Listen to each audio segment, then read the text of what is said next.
আগামীকাল লোকনাথ বাবার তিরোধান দিবস এবং পূজা জানবো। আগামীকাল লোকনাথ বাবার পূজা সংক্রান্ত যাবতীয় তথ্য এই সর্বশেষ পর্বে।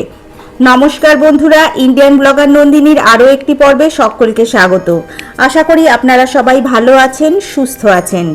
বাবা লোকনাথ দেবের অশেষ কৃপা পেতে কমেন্ট বক্সে অবশ্যই লিখুন জয় বাবা লোকনাথ। এই পর্ব থেকে জানবো আগামীকাল বাবা লোকনাথ দেবের পূজা অনুষ্ঠিত হতে চলেছে। মল মাসে বাবাকে পূজা করার নিয়ম জানবো।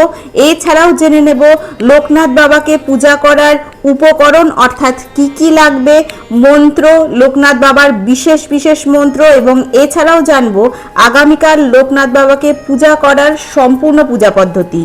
আগামীকাল ব্রতীরা কি খাবেন, কি করবেন এবং কি নিষেধ রয়েছে, এই সব কিছুই জেনে নেব আজকের এই পর্বে। মূল পর্বে যাব তার আগে ইন্ডিয়ান ব্লগার নন্দিনী চ্যানেলটিকে সাবস্ক্রাইব করে পাশে থাকা বেল আইকনটি প্রেস করার অনুরোধ রইল, যাতে সকল ভিডিওর নোটিফিকেশন আপনারা খুব সহজেই পেয়ে যান। লোকনাথ বাবার তিরোধান দিবস এবং পূজা সম্পর্কিত ডিটেলস ভিডিও আমার চ্যানেলে দেওয়া রয়েছে, যদি আপনাদের প্রয়োজন মনে হয় তাহলে অবশ্যই দেখে নেবেন। প্রথমেই জেনে নেব আগামীকাল মল মাসে বাবাকে পূজা করার নিয়ম। মল মাস বা অধিক মাসে বাবা লোকনাথের নিত্য পূজা, ভোগ নিবেদন, জপ, ধ্যান সম্পূর্ণরূপে করা যাবে। হিন্দু শাস্ত্র অনুযায়ী দৈনিক নিত্যকর্ম এবং ভক্তি উপাসনায় কোনো মাস বা তিথিতেই বাধা নেই। তবে মল মাসে নতুন কোনো মূর্তির প্রাণ প্রতিষ্ঠা, বড় আকারে মন্দির প্রতিষ্ঠা, বিশেষ দীক্ষা অনুষ্ঠান সাধারণত বর্জন করা হয়। লোকনাথ বাবার নিত্য আরাধনা আপনি ভক্তি ভরে করতে পারেন, এতে কোনো সমস্যা নেই। পূজার নিয়ম: সকালে স্নান সেরে শুদ্ধ বস্ত্র পরে পূজার আসনে বসুন। দেবাদিদেব মহাদেবের পুজো করে বাবা লোকনাথের আরাধনা শুরু করা অত্যন্ত শুভ। ফুল বেলপাতা দিয়ে বাবার চরণে অর্ঘ্য নিবেদন করুন। ধূপ প্রদীপ জ্বালিয়ে বাবার ধ্যান এবং মন্ত্র জপ করুন। হাত জোর করে বলুন ওং যোগীন্দ্রায় নমস্তুভ্যাং ত্যাগীশ্বরায় বৈ নম ভুবানন্দ স্বরূপায় লোকনাথায় নমঃ নমঃ। জপ মন্ত্র: যে কোনো শুভ কাজে বা বিপদে জয় বাবা লোকনাথ বা ওং নমঃ শিবায় শান্তায় মন্ত্রটি জপ করুন। এটি জপ করা অত্যন্ত ফলদায়ক। লোকনাথ বাবার পূজার উপকরণ: নীল শাপলা বা শালুক বাবার অত্যন্ত প্রিয়। এছাড়া যে কোনো সাদা ফুল ও বেলপাতা অবশ্যই লাগবে। ফলের মধ্যে তালশাঁস, কালোজাম, ডাবের জল এবং মিষ্টি ফল লাগবে।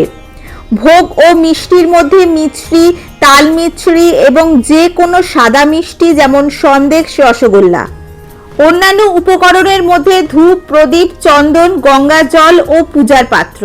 পূজা পদ্ধতি: সকালে ঘুম থেকে উঠে স্নান সেরে পরিষ্কার বা সাদা হালকা রঙের বস্ত্র পরিধান করুন। পূজার স্থানে বসে বাবার ছবি বা মূর্তিতে চন্দনের ফোঁটা পরিয়ে দিন। ভক্তি ভরে বাবার চরণে ফুল, বেলপাতা, তুলসী পাতা অর্পণ করুন। বাবার প্রিয় মিষ্টি, ফল ও মাখন নিবেদন করুন। প্রদীপ ও ধূপ জ্বালিয়ে আরতি করুন এবং শেষে লোকনাথ বাবার পাঁচালি বা মাহাত্ম্য পাঠ করুন। লোকনাথ বাবার পূজায় ব্রতী, উপবাসকারী ভক্তদের সারাদিন সংযমী এবং শুদ্ধ থাকতে হয়। তাদের আহার ও বিধিনিষেধের ক্ষেত্রে মূলত সাধারণ নিরামিষ নিয়ম মেনে চলতে হয়। যা খাবেন: ডাবের জল, কলা, বেল, আঙুর এবং মৌসুমী ফল, বিশেষ করে তালশাঁস, কালোজাম, লিচু। মিছরি বাবার সব থেকে প্রিয়। তাল মিছরি, বাতাসা এবং যে কোনো সাদা মিষ্টি। সারাদিন উপবাস বা জল খেয়ে থাকা সম্ভব না হলে জল, দুধ, ছানা চিড়ে খাওয়া যায়। ব্রত সমাপ্তির পর নিরামিষ অন্নভোগ বা খিচুড়ি গ্রহণ করা যায়। শাস্ত্র অনুসারে এই দিন যা নিষিদ্ধ: যে কোনো ধরনের মাছ, মাংস, ডিম সম্পূর্ণরূপে নিষিদ্ধ। এমনকি পেঁয়াজ রসুনযুক্ত খাবার খাওয়া এই দিন একেবারেই বিরত থাকতে হবে। সারাদিন কোনো প্রকার অন্ন গ্রহণ না করে নির্জলা উপবাস করা সব থেকে শ্রেষ্ঠ। তবে স্বাস্থ্যের অবস্থা অনুযায়ী জল বা ফলের রস খাওয়া যেতে পারে।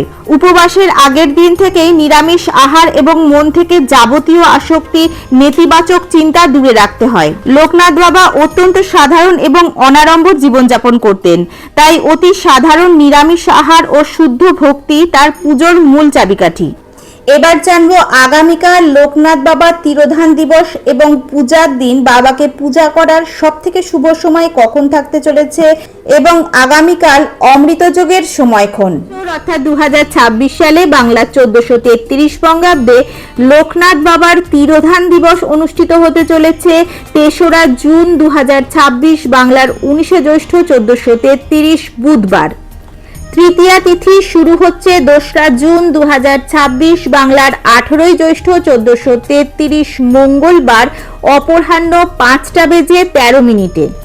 তৃতীয়া তিথি সমাপ্ত হচ্ছে 3রা জুন 2026 বাংলার 19 জ্যৈষ্ঠ 1433 বুধবার রাত্রি 7টা বেজে 2 মিনিটে।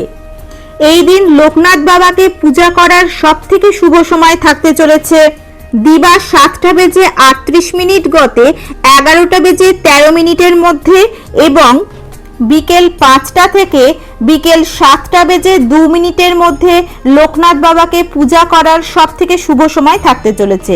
এই দুটি শুভ সময়ের মধ্যে যে কোনো একটি সময়ে আপনারা লোকনাথ বাবার পূজা সম্পন্ন করতে পারেন। এই দিন অমৃত যোগের সময়ক্ষণ হলো দিবা 7টা বেজে 38 মিনিট গতে 11টা বেজে 13 মিনিটের মধ্যে, আবার 1টা বেজে 54 মিনিট গতে 5টা বেজে 29 মিনিটের মধ্যে এবং রাত্রি 9টা বেজে 54 মিনিটের মধ্যে ও রাত্রি 12টা বেজে 1 মিনিট গতে 1টা বেজে 25 মিনিটের মধ্যে। আজকের পর্বটি আপাতত এই পর্যন্তই। ভালো লাগলে অবশ্যই একটা লাইক করে দেবেন এবং হেল্পফুল বলে মনে হলে নিজেদের ফ্রেন্ডস ফ্যামিলির সাথে শেয়ার করার অনুরোধ রইল।